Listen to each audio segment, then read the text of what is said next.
Hello, everyone. I am Crystal Phillips, the Vice President of Thin Air Labs Fund 1, and I'm also one of the founding members of Biohubx.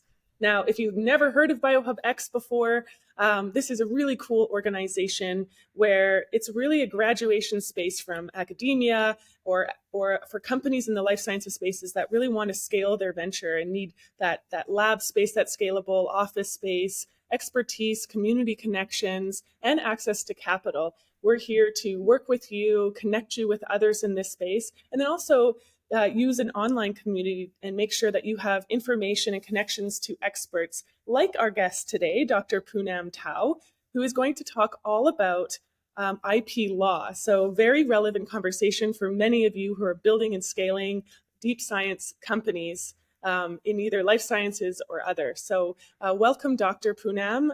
It's so great to have you in this season of Biohubx Expert Corner. Thank you so much, Crystal. Thank you for introduction. So just to start with, my name is Poonam Tauh. I'm a registered patent agent with a intellectual property law firm, we only deal with intellectual property. These type of law firms are called boutique law firms. So I have by training, I have a PhD in organic chemistry, and then I switched gear a little bit and then became the patent agent. So I've been in this business for the last 22 years, and I've been helping a lot of chemicals and biotech and pharma companies. I have extensive experience in working, and located in Calgary. So now I'm also helping our oil gas sector as well, because from the being a chemist point of view, so I can transition a bit there as well.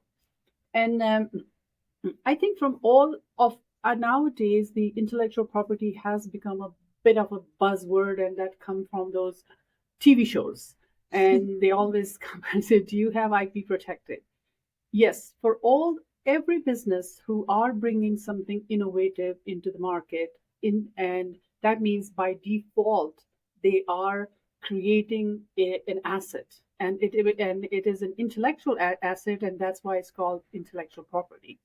It's an intangible asset, but it can be bought and sold and licensed like tangible assets like buildings and all that stuff. So I think in general, the IP as such and the IP strategy is important for any company who is who's doing innovative work. And even if they are doing more manufacturing and stuff like that, that's important for them as well. However, for biotech and for those companies, it is absolutely important because it opens up the avenues for, how to say, first of all, in the biotech sector, it takes a long time to go from inception of the idea and actually goes to the market and all that stuff. But in between, somebody can intercept and take your idea, and that's where the IP was developed to the NTech degree is for biotech sector. So so I would go with, and I was given a couple, some 10 questions. So is it okay if I start and give the answers relative to those questions? Sure, yeah, and I'll help with all those questions and really what I took away from that amazing intro and some tidbits on having an IP strategy is that it's really important to have an IP strategy. Absolutely. It's not just a So buzz that you see on yeah, TV, eh? yeah. And so I'm curious with that IP strategy, does it dictate your business direction? And if so, how does it do that? Yeah, yeah, absolutely. So first thing is when you say what does it mean to have an IP strategy, I would say the first thing is, which a lot of time the biotech and the high tech people do are very much aware of it. It's to be educate yourself with the fundamentals of intellectual property, what it really means. And I know in TV and everything, and a lot of time people come and they say IP means patents. Not, yes, it is one aspect. Intellectual property comes in different forms and shapes, and it's very very important every company understands what kind of intellectual property is out there available for people. Like, intellectual property can be protected in the form of patents. is the trademarks, which is the branding of your company. And if you're selling some specific kind of consumer product or a device, it's just the look of your device or the product which gives you a market edge. And I will give you some interesting examples later on. And again, and also, if you are in a high tech business, it may come in the form of a copyright. So it's very, very important to, first of all, is what kind of IP is available, and what kind of which of that IP is relevant for my business and my technology, right? If I am dealing with high tech, it might be more go after the copyrights. Or if I am selling some product which is going to come in the market and it is all high tech products and they're going to change in 6 months, maybe it's better off I have to think about my branding so I have an edge. But when I'm talking about the technical devices or the chemical compositions or biotech, then it's like, okay, now I need to think about patents. How do I and protect my IP, right? So every time when people are making things, they are generating IP. And a lot of time people are not even aware of. So that is the first thing to be aware of, that you are creating something and there is an IP there. And now you have to be to sit back and see, is it protectable or not, or it is worth protecting or not? How do I go about it? But it is part of IP strategy. So and the other thing is, when you are doing the business, you have to be and to start is doing the due diligence. Be aware of your competitors, be aware of what's out in the market, because when you are going to invest money in any product or any process or anything, you don't want him to step on other people's steps, and you don't want to violate third party rights. So that is also called IP strategy. Be aware, where do I stand? And if somebody comes challenge me, what is my position? And again, it's all going back to, what is this IP, how is it protected, and how can I obtain an IP which is meaningful for my business? Sometimes people go running after, say, I want to find a patent, and we just say, no, you don't need a patent. In your technology, you're better off doing filing a design, or you're better off, So that is the fundamental, that's the starting point of having an IP strategy.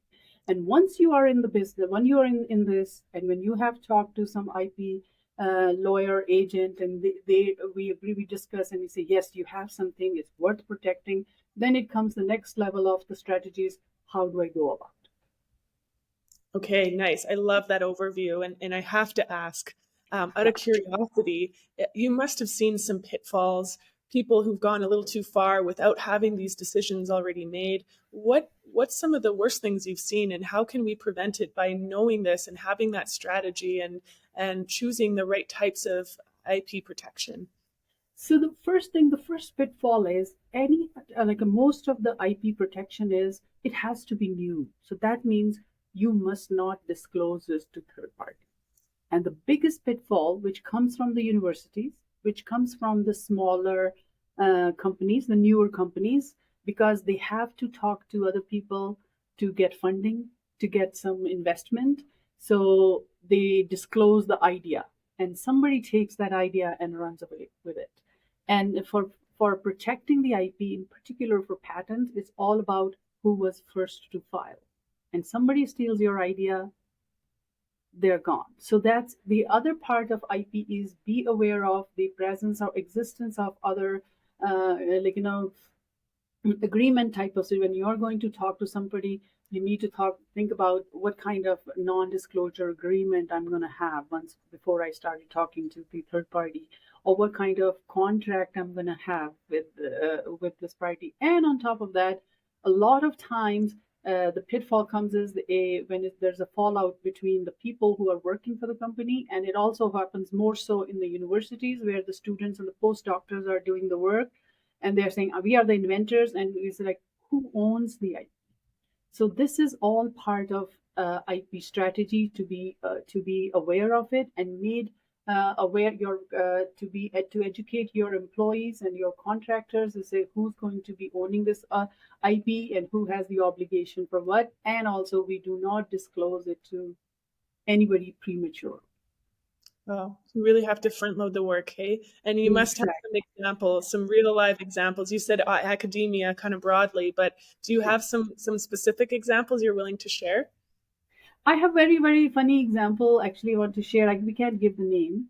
There was Mhm. this guy, and before I don't know if you got the cell phones, the Samsung cell phones came with the round edges. Before that, all the cell phones had the very square, sharp edges. And this guy had the idea of that the round edge phone and not knowing that a round edge of a phone is you don't have to file a patent, it's more a look of it, you have to file an industrial design. So he went ahead and he started there are two prongs to this. First of all, he filed for a patent for this round edged, and the patents, when you apply for things, they get published after 18 months or so. So there was nothing patentable, but all his drawings got published. He didn't get any patent out of it, and in the meantime, Samsung went ahead and filed an industrial design and they came up with this round edge phone. Had this guy had filed properly, he was looking for, I don't know, millions in the licensing deal with Samsung, which he lost because he didn't could Oh, not protect his IP. wow. Yeah. So And millions of this is dollars. one of our, it was from a guy from Ottawa. Wow. So millions of dollars could be on the line if they don't Yeah. do this properly, is what Yes. you're saying. Yeah. The second pitfall is, and I'm dealing with two again small inventors. When you go to this patent office website and they make it look, it's very simple. Anybody can patent. Yes, anybody can patent. But this the same patent office has made the process so cumbersome and complicated, and it's loaded with so many formalities. Even if you have a wonderful invention, you have described it, you have filed it, and if you miss one of those stupid formalities, you're out, Hmm. right? Wow. And I have two clients. They did lose their patent ability because they did not understand the how to address those formality objections and how to go about them. There's the timeline and all that stuff, and they basically they lost the rights and they cannot protect it anymore. So you must be that kind of person who pays extra attention to detail and reads the fine print of everything, don't you? That's why we are in the middle, even though an inventor can patent directly.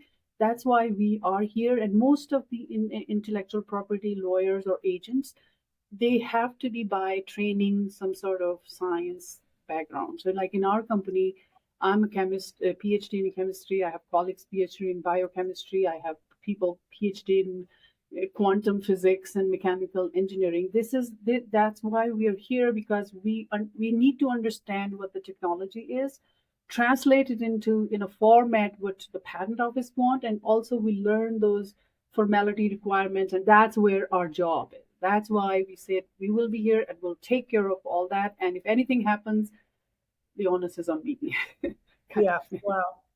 And so say you have the perfect strategy Mhm. and then 2022, 2023 hits, markets change, you're scaling as a company, you're pivoting in your business. Is there flexibility with an IP strategy? And if so, what can Yes. it look like? There is always, and I always tell people, like when you go for patent, just a generic, people talk about patents a lot. Sometimes it's not about getting an issued patent. Sometimes it's all about being in the line before somebody else, and then keep on changing the strategy, keep on changing your outline a little bit here and there, because being in line opens door for talks, open doors for talk with investors, with the joint ventures, right? But at the same time, everybody has to think about the IP is a business too. If it is in line with your business need, it's great. If it changes, you drop it.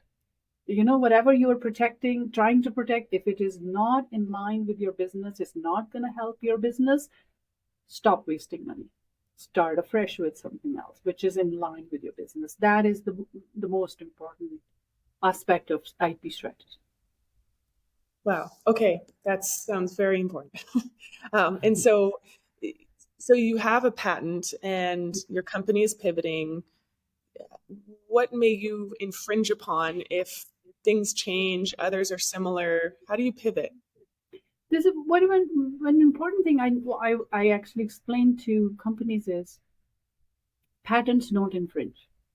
It's your activity, your product infringes.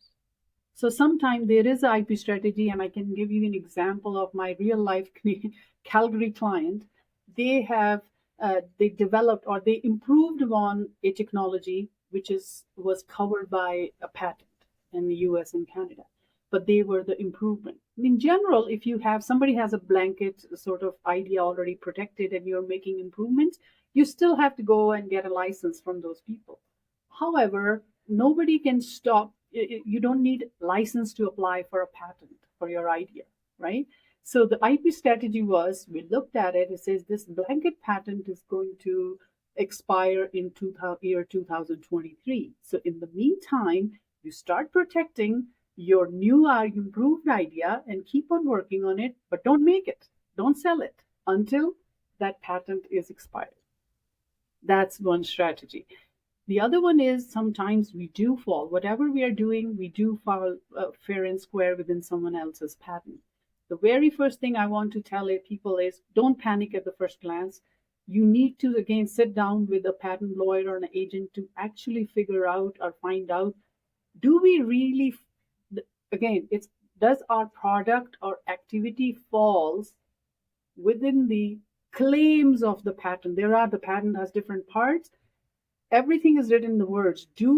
Does our activity fall within their words or not? A lot of time, people don't because of the wording they used. Let's see, third case scenario, we still fall within that. We are infringing. Looks like we are likely going to infringe that patent. Then the pivoting can be easily designed around. Again, patent lawyers and agents can help knowing how do we construe the claims and how do we assess the scope. He said, yes, if you change A, B, C, you're out of that. You won't infringe, right?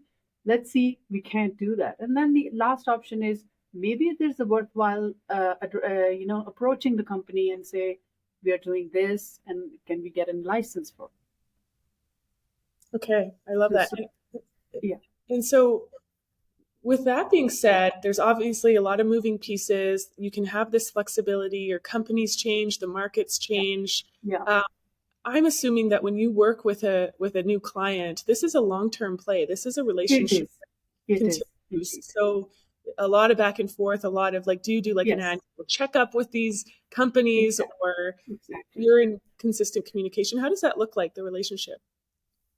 Oh no, this is a long-term relationship, and this is how we start off. When somebody walks into the office and say, "This is I have," I'm like, "No, let's sit down. Let's sit down. Tell me what you do. Tell me. Don't hold off anything, and we can help you. Right where you want to. Do you have anything worth protecting, or how do you go about?" And there are procedures. That's where we come and help. And it is like I've been working with people for last 10, 15 years, and with certain companies.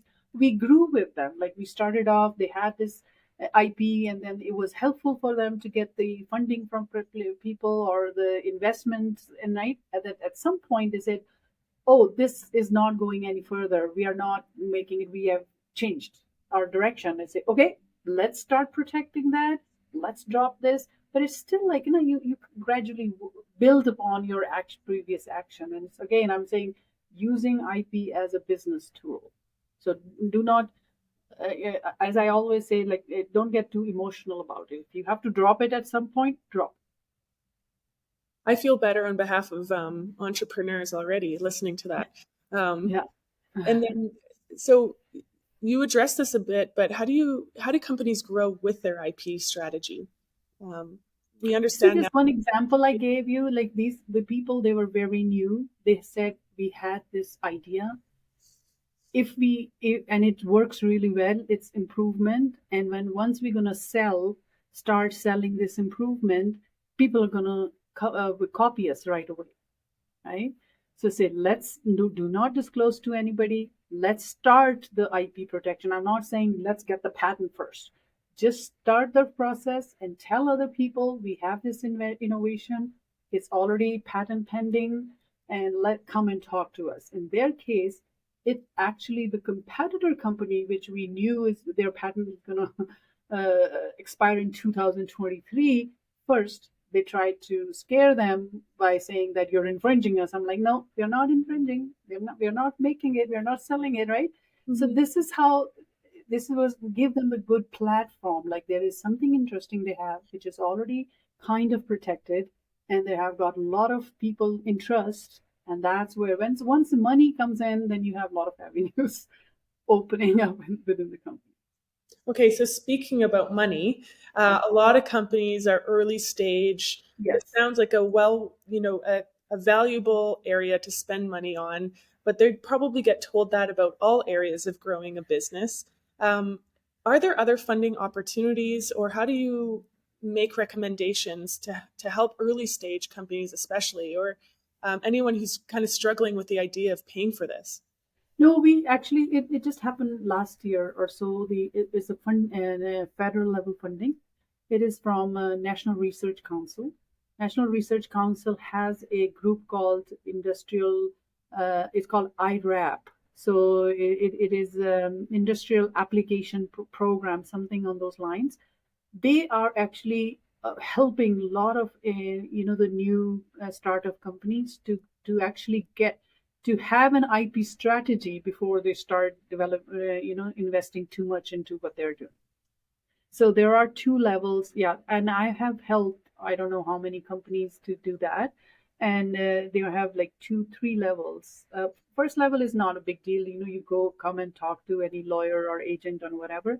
The second level, actually, they provide $10,000 to sit down with the lawyers and say, what do we have? Like, a lot of companies came to us, they didn't know who's the inventor. Oh, we have a contract with somebody. I say, can you show us your contract? Oh, you actually in the contract, whatever the wording was, you actually gave away your IP. So those kind of things are very, very important. That's the stage. I think that's what NRC is doing is they assess what you have, what you can protect, and also look at your agreements, what kind of agreements you have in place, and what kind of agreements you should.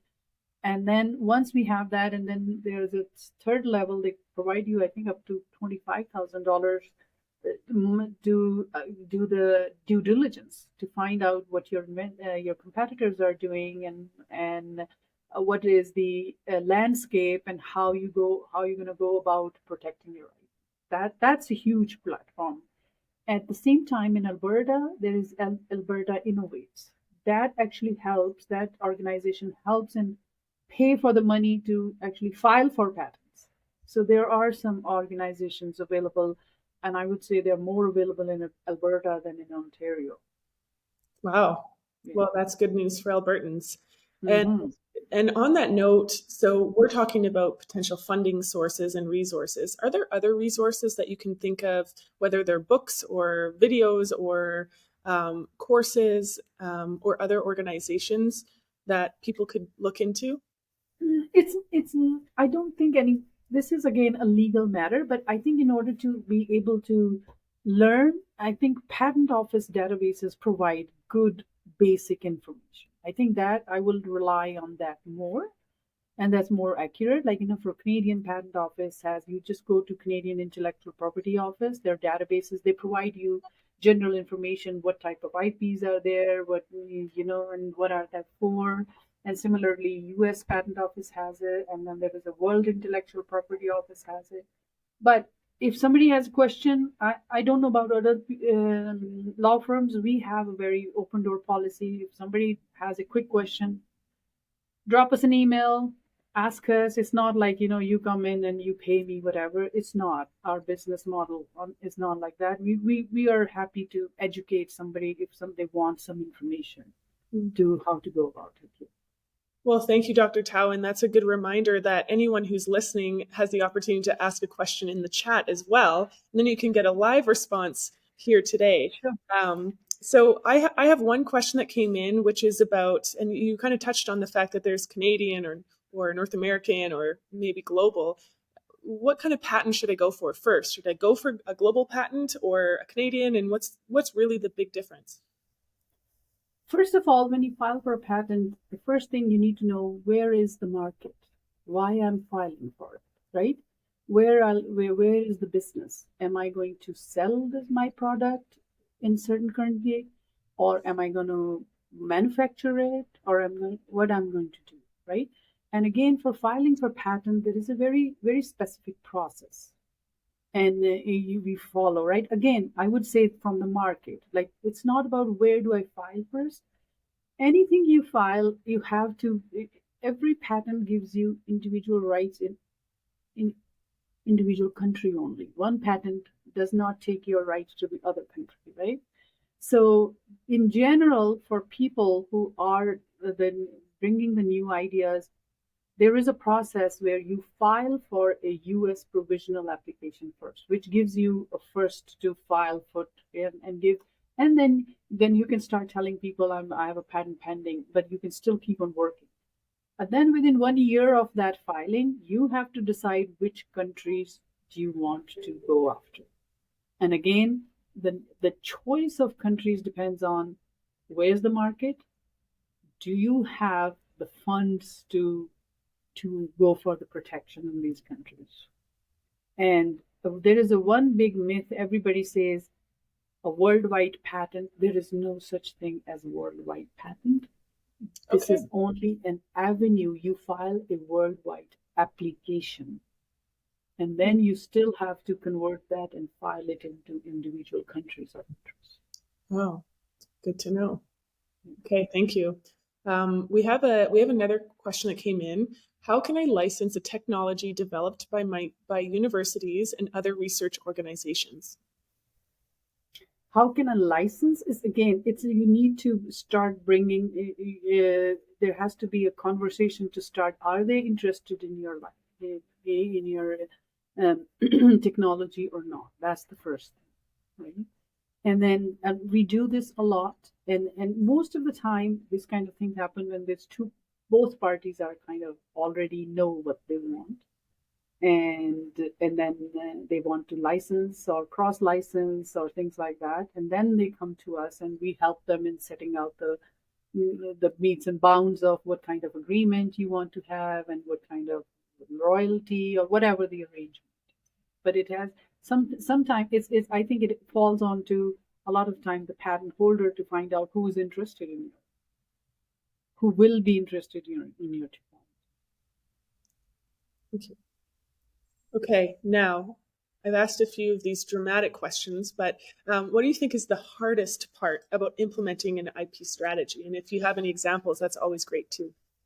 The hardest part of implementing an IP strategy is to get a from the company itself, like from getting everyone on the board, what they really want, how much money they want to spend on IP. So a lot of time, the it's the the slow start is because the management in the company and the inventors within the company or the research group in the company, they have different understandings of what they're doing and what they want and where they go from there. So that I would say is the first one. We find it that, then we have to go back and explain to them, and sometimes you're sitting in front of a CEO who has nothing to do with technology, purely is looking for money, money, money, and it's very hard to explain, right? So, but for the companies where they already have sat down together and they all are on board, like, what kind of research and development we are doing, much funds are available, and where we're going to take this technology, and what's our goal. I think if people are more or less on the same page, then it's easier. So I assume that part of your role is to really build that trust with your clients. And on that Yes. note, I imagine when someone has this incredible new technology or company that they're Mhm. developing, there's a bit of a hesitancy around sharing that IP. And it's like, how much do I share and to who? What would you advise? And that's where people like us come in, and I tell people, like, you have to tell everything about your technology to us. We, being the patent agents and the patent lawyer, we are under fiduciary duty. We have to keep everything confidential, right? So it is just like any other law.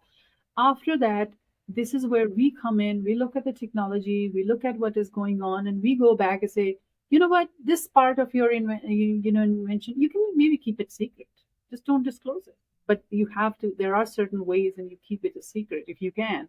And a very interesting example, which is not relevant to a whole lot of people, is the KFC spices and the Coca-Cola, right? Recipes, they are trade secrets.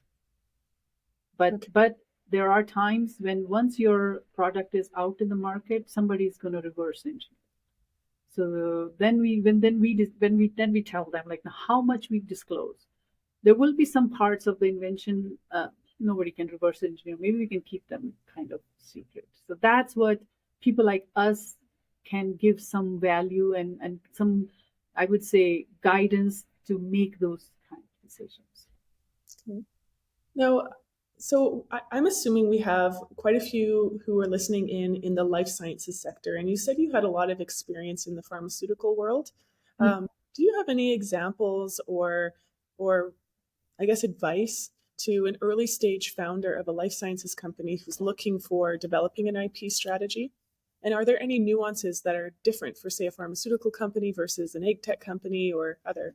Yeah, the pharmaceutical companies are, I think a lot of times in the way it goes is we do the initial what do you say in vitro screening for compounds or something which is some sort, we are looking for a certain kind of binding and whatnot for, if a molecule binds in a certain way, then it's going to be useful for whatever, for treatment of cancer and things like that, right? So again, my advice for them is that first of all, do not disclose what you're doing, but at the same time, um, you need to, once you have a certain sort initial sort of feeling that I have something which can be a lead compound, for example, like very specific, that is the time you just go talk to the lawyer and the agent to say, this is where I am. Do you think I can start the process, or should I just keep quiet, keep low for now, right? And then, and for chemical the compositions, it is like it's all built upon. You can't make 100,000 compounds, but there is a law and a science behind it. You make some a few representative examples, and then you use the knowledge and the art, and so the one pitfall I see in the chemical composition or chemical patent is, and it does, it's not like, people don't have insight, but this is how the chemistry works. You just go, this is called the structure and activity relationship. You just pick one compound, whatever is in front of you, and then we end up with a whole bunch of things which are kind of scattered, right? So then eh, for the chemical patents is all about, we may have a one or two lead compound, but we still want to capture like a million compounds. So then for that, we need to know what is our core, what is the chemical, what are the key elements of this structure which have to be there to bind it, right?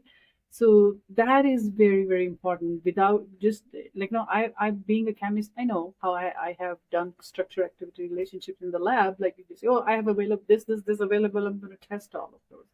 But it's good if you somebody has those initial sort of either computational data or something study, but it's good to engage in a patent agent and say, this is where we're going, right? So tell us what's the direction and where should we start the protection process.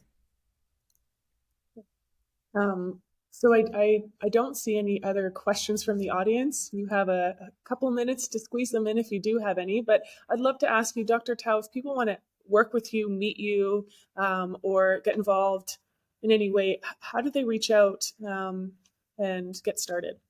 Yeah, no, I you can drop me email. I can give you. I think I have given Diana my address, and anybody can call me or email me anytime if they want to have. And we in my firm we have a policy of like, if initial discussion assessment we do free of charge and gives an hour or so kind of education, and if we believe they have something to go forward and they are capable of, or they have the means to go forward, and then we engage them and start helping them more in a more structured and a legal way. Okay, nice. Yeah. Well, thank you so much for that. I don't see any other questions, so it sounds like you must have answered all of them. I Oh, hope wait. so, but if I have not, I'm available anytime. Drop me an email or call me. I'm available. Okay, we're going to squeeze one more in if you have the time. Okay. That is, are there any universities or research organizations looking to work with professionals experienced with technology commercialization? Not that I am aware of, but universities, I see these the other way around. The universities are actually trying to license out their technologies to outside organizations. Yeah. Yeah, makes sense. And the other one is a lot of time I see the universities are working to help the outside, like if somebody has any idea but they don't have the hands to conduct the test, the research, and those companies actually contract the university to do the testing for them and stuff like Okay. Sounds well. We'll wrap it up there. that. Thanks Okay. again, Dr. Poonam Tauh. It's exciting to learn all about this, and I hope the audience learned at least one or two new things and can prevent any of those pitfalls and don't become an example of something that went wrong in the future, because it sounds Yeah. like very Do important not disclose. soon. Yeah. As we say, keep your invention and innovation close to your heart. Um, that's the most important part of it. But if it's a branding, it's your trademark, go use it. More you use it, more it becomes yours. Oh, great advice. Okay, well, thank you so much, and thanks to everyone who's listening today for this week's Biohub Expert Corner. So, looking forward to the next one, and have a great Friday and weekend ahead. Okay, thank you very much, Crystal. Bye now.